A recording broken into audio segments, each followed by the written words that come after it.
दोस्तों, सोचो अगर एक गरीब फैमिली धीरे धीरे एक अमीर फैमिली में घुस जाए और उन्हें अंदर ही अंदर लूटने लगे तो क्या होगा। आज की कहानी कुछ इसी तरीके की है। तो कहानी की शुरुआत होती है बहुत ही ज्यादा गरीब फैमिली से, जो कि एक छोटे से बेसमेंट हाउस में रहती है। ये सब पिज्जा के डिब्बे बनाने का काम करते हैं, लेकिन इस काम से उनका गुजारा नहीं हो रहा होता है। इस फैमिली में टोटल 4 लोग होते हैं। केविन, जिसका, ये दोनों भाई बहन होते हैं और इनके पिता कीटेक और मदर चुंगशु होती है। उनकी हालत इतनी ज्यादा खराब होती है कि ये लोग खुद के फोन का रिचार्ज भी नहीं कर सकते, इसलिए फ्री वाईफाई पकड़ने के लिए इन्हें घर के कोने कोने में जाना पड़ता है।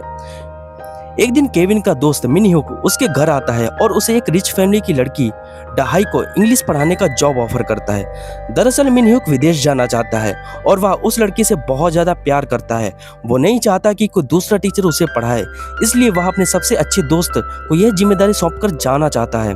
लेकिन केविन के पास में कोई लीगल डिग्री नहीं होती है जिससे वो उस रिच फैमिली की लड़की को पढ़ा पाए, इसलिए वो एक नकली सर्टिफिकेट बनवाकर उस रिच फैमिली के घर पहुंच जाता है, जो पार्क फैमिली के नाम से जानी जाती है। वो घर बहुत ही ज्यादा लग्जरियस होता है, जिसे देखकर केविन बहुत शॉक हो जाता है, क्योंकि उसने पहले कभी इतना लग्जरियस हाउस नहीं देखा होता है। जब वो वहां पर पहुंचता है तो यूं क्यों से मिलता है, जो कि उस लड़की की मदर होती हैं।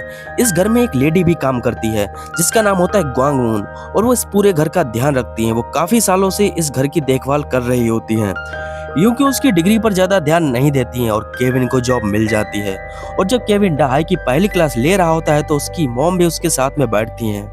दरअसल वो ये देखना चाहती हैं कि केविन पहली क्लास में उनकी लड़की को कैसे पढ़ाता है, और लास्ट में वो केविन से बहुत ज्यादा इम्प्रेस होती हैं और केविन की सैलरी भी बढ़ा देती हैं। जब वो केविन से बातें करती हैं तो बताती हैं कि उनका बेटा दसोंग आर्ट का बहुत शौकीन है और उन्हें एक और आर्ट टीचर की बहुत ज्यादा जरूरत है। तभी केविन के दिमाग में एक आइडिया आता है। वह सोचता है कि क्यों ना अगर वो अपनी पूरी फैमिली को उस घर में जॉब दिलवा देता है तो उसकी फैमिली बहुत ज्यादा अमीर हो सकती है, और वो ऐसा ही करता है। और फिर सबसे पहले वो अपनी सिस्टर की जुंग को एक न्यू नेम जिसका नाम की लड़की बनाकर उस फैमिली में लेकर आता है, क्योंकि अगर उसने जिसका का असली नाम बता दिया तो उन्हें शक हो जाएगा कि वे दोनों भाई बहन हैं और वो दोनों एक ही फैमिली से बिलोंग करते हैं। की जुंग इतनी कॉन्फिडेंस के साथ में एक्टिंग करती है कि रिच फैमिली उसे तुरंत हायर कर लेती है। जिसका जब पहली बार क्लास लेकर घर जा रही होती है तब तक दसोंग के पिता मिस्टर पार्क आ जाते हैं और वह अपने ड्राइवर से जिसका को उसके घर छोड़ने के लिए बोलते हैं, और जिसका ड्राइवर के साथ अपने घर को निकल पड़ती है और ड्राइवर से उसे मेट्रो स्टेशन पर छोड़ने के लिए बोलती है। लेकिन जब जिसका गाड़ी में बैठी होती है तो वो अपनी पैंटी निकालकर उसे उस गाड़ी में ही छोड़ देती है। वो ऐसा इसलिए करती है ताकि उसके मालिक को उस ड्राइवर पर शक हो जाए और उस ड्राइवर को जॉब से निकाल दिया जाए और उसके मालिक को लगे कि उसका ड्राइवर कार में कुछ गलत काम करता है। और होता भी कुछ ऐसे ही है। जब मिस्टर पार्क को गाड़ी में पेंटी मिलती है तो उन्हें ड्राइवर पर बहुत ज्यादा शक होता है और वो ये बात अपनी वाइफ यूकियो को बताता है कि शायद उनका ड्राइवर न्यू आर्ट टीचर या किसी और लड़की के साथ में कुछ गलत काम करता है। रिच फैमिली को लगता है कि उनके ड्राइवर की नीयत सही नहीं है और उसे नौकरी से निकाल दिया जाता है। फिर जेसिका अपने फादर को बड़ी ही चालाकी के साथ उस घर में नया ड्राइवर बनवा देती है। अब ये तीनों उस घर में नौकरी करने लगते हैं। अब उनका अगला टारगेट उस घर की पुरानी नौकरानी होती है जो काफी सालों से उस घर में काम कर रही होती है। एक दिन केविन जब डाहाई को पढ़ा रहा होता है तो पढ़ाते पढ़ाते दोनों में बहुत ज्यादा नजदीकियां बढ़ जाती हैं और दोनों एक दूसरे को प्यार करने लगते हैं।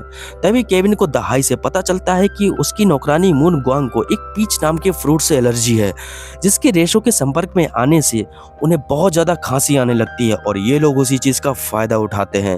वो पीच की रेशों को एक शीशी में भरकर मून ग्वांग के ऊपर डाल देते हैं, जिससे उसकी हालत बहुत ज्यादा खराब हो जाती है। और फिर केविन के पिता की टाइक मालकिन को बताता है कि उनकी नौकरानी को टीबी हो गया है, जो उसकी फैमिली के लिए बहुत ज्यादा खतरनाक है। ये सुनकर यूकियो चौंक जाती है और उस नौकरानी को जॉब से निकाल देती है, जिसके बाद मिस्टर पार्क को नौकरानी ना होने के कारण बहुत ज्यादा दिक्कत होती है और वो जल्द से जल्द एक नई नौकरानी की तलाश करने लगता है। तभी कीटेक उनको एक कार्ड देता है जो उसने खुद से ही बनवाया होता है और वो उन्हें बताता है कि एक कंपनी है जो लोगों को उनके घर नौकरानी की सर्विस देते हैं।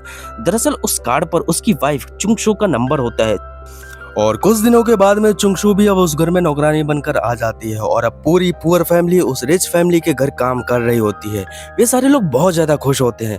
अब सीन शिफ्ट होता है और दिखाया जाता है कि रिच फैमिली एक दिन ट्रिप पर जा रही होती है और उसके बाद पुअर फैमिली के सारे लोग मिलकर उस घर में पार्टी करते हैं।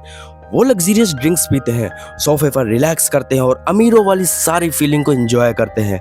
लेकिन तभी कुछ देर बाद डोरबेल बजती है और सभी लोग बहुत ज्यादा घबरा जाते हैं और जब वो दरवाजे में लगे सीसीटीवी में देखती हैं तो दरवाजे पर वही पुरानी नौकरानी खड़ी होती है। वो अंदर आने के लिए बोलती है और कहती है कि उसका यहाँ पर कुछ छूट गया था जिसको वो वापस लेने के लिए आई है। और दरवाजा खुलने पर वो एक सीक्रेट बेसमेंट में चली जाती है जिसके बारे में पुअर फैमिली को कुछ भी पता नहीं होता। दरअसल बेसमेंट में उस नौकरानी का हस्बैंड होता है जिसे वो बहुत सालों से दुनिया से छिपाकर रखे हुए है। और ये सब पुअर फैमिली के सारे लोग छिपकर देख रहे होते हैं और बहुत ज्यादा हैरान होते हैं। और तभी पैर फिसलने से सब बेसमेंट की फर्श पर गिर पड़ते हैं और ये सब वो नौकरानी मून ग्वांग देख लेती है और उसे सब समझ में आ जाता है कि ये सारे लोग एक ही फैमिली के हैं और इन्होंने ही सबको निकलवाया ताकि सब लोग इस अमीर फैमिली में आ सकें। इसके बाद वो उन सबका वीडियो रिकॉर्ड कर लेती है और मालिक को भेजने की धमकी देने लगती है। इससे पुअर फैमिली के सारे लोग बहुत ज्यादा डर जाते हैं। इसके बाद मून ग्वांग अपने हस्बैंड को बेसमेंट से बाहर ले आती है और पुअर फैमिली को कब्जे में ले लेती है और उन सबको एक जगह पर हाथ ऊपर करके बिठा देती है। इसके बाद मून ग्वांग और उसका हस्बैंड जियोन से एक दूसरे के पास में बैठे होते हैं और पुअर फैमिली उसके सामने बैठी होती है। और तभी मौका देकर केविन उनके फोन पर हमला करता है और झपट पड़ता है और तभी सभी में फाइट शुरू हो जाती है। और तभी फोन की रिंग बजती है और पता चलता है कि इस फैमिली तेज बारिश होने के कारण अचानक घर लौट रही होती है। ये सुनकर पुअर फैमिली बहुत ज्यादा डर जाती है और सारा फैला हुआ सामान सही करने लगती है। और इस फैमिली के आने पर सभी सोफे के नीचे छिप जाते हैं। और तभी उस रात बहुत तेज बारिश होती है। बारिश बंद होने पर वो सारे लोग अपने पुराने घर में जाते हैं जो पूरी तरीके से पानी से भर चुका होता है और उनका सारा सामान बर्बाद हो चुका होता है। ये देखकर वे सारे लोग बहुत ज़्यादा दुखी होते हैं। वे अब वहाँ पर नहीं रह सकते क्योंकि पूरा घर पानी से भरा हुआ होता है, इसलिए वो स्टेशन पर सोने के लिए चले जाते हैं। अगली सुबह जेसिका को दसांग की मॉम का कॉल आता है। वो बताती हैं कि दिन में उनके बेटे का बर्थडे पार्टी है और अगर वो उनके बर्थडे पार्टी में आएगी तो उन्हें बहुत ज़्यादा अच्छा लगेगा। दिन में पार्टी की शुरुआत होती है। वे सब लोग बहुत ज़्यादा खुश होते हैं, लेकिन इधर बेसमेंट में छिपा हुआ जियोन से और उनकी वाइफ मून ग्वांग उस बेसमेंट से निकलने की कोशिश करते हैं, लेकिन तभी नई नौकरानी चुंगशू से लात मारती है और मून ग्वांग सीढ़ियों से नीचे गिर जाती है और उसकी मौत हो जाती है। इसके बाद केविन भी उस बेसमेंट में जाता है ताकि वो उसके हस्बैंड को भी जान से मार सके और उसकी फैमिली की सच्चाई कभी भी सामने ना आए। लेकिन जब वह नीचे पहुंचता है तो जॉन से उसके गले में फंदा डालकर घसीट लेता है। केविन छूटकर बेसमेंट से बाहर भागने की कोशिश करता है, लेकिन फंदा दरवाजे में फंसने के कारण वो वहीं पर गिर पड़ता है और इसी मौके का फायदा उठाकर जॉन से उसके सिर पर एक बहुत बड़ा पत्थर मारता है, जिससे केविन घायल होकर बेहोश हो जाता है। उसे बहुत ज्यादा चोट आई होती है और अब जियोन से आगे बढ़ता है। वो वहां पर पहुंच जाता है जहां पर पार्टी चल रही होती है और वो देखता है कि जेसिका केक लेकर दासोंग की तरफ बढ़ रही है और वह जेसिका को उसके सीने पर चाकू से हमला करता है, जिससे जेसिका बहुत ज्यादा घायल हो जाती है। उसके सीने से खून निकल रहा होता है और तभी जेसिका के पिता कीटेक उसके घाव को हाथों से दबाते हैं ताकि खून बहना बंद हो जाए, लेकिन उससे जेसिका को बहुत ज्यादा दर्द हो रहा होता है। और ये सब देखकर जेसिका की मां चुंगशू जियोन से को मार देती है। इसके बाद मिस्टर पार्क गाड़ी की चाबी उठाना चाहते हैं ताकि वो अपने बेटे को जल्द से जल्द हॉस्पिटल पहुंचा सके, लेकिन चाबी जियोन से के नीचे दबी होती है जो मर चुका है। और जब वो उसे उठाकर उसके नीचे से चाबी निकाल रहे होते हैं तभी उनका ड्राइवर काइटेक उनको चाकू मार देता है और मिस्टर पार्क की वहीं पर मौत हो जाती है। इसके बाद कीटेक वहां से गायब हो जाता है। इस घटना में केविन बच जाता है, लेकिन उसके सिर पर बहुत ही गहरा घाव होता है जिसके कारण उसका दिमागी संतुलन बिल्कुल भी सही नहीं होता है। इसके बाद दोनों माँ और बेटे पर केस होता है, लेकिन कोर्ट में उन्हें कुछ हिदायतें देकर छोड़ दिया जाता है। वो जिस घर में रह रहे होते हैं और जिस घर में ये पूरी घटना होती है उस घर को बेच दिया जाता है और उस घर को एक जर्मन फैमिली खरीद लेती है। और इस घर के बेसमेंट में आज भी कीटेक है क्योंकि वह मिस्टर पार्क को मारने के बाद में इस बेसमेंट में ही आकर छिप जाता है और बाहर जाने का रास्ता बंद हो गया होता है। अब वह बहुत ज्यादा रो रहा होता है और अपनी गलती पर बहुत ज्यादा पछताता है कि उसने मिस्टर पार्क को क्यों मारा। वह लाइट्स को ऑन ऑफ करके अपने बेटे को यह संदेश देना चाहता है कि आज भी वो बेसमेंट में फंसा हुआ है और जिंदा है।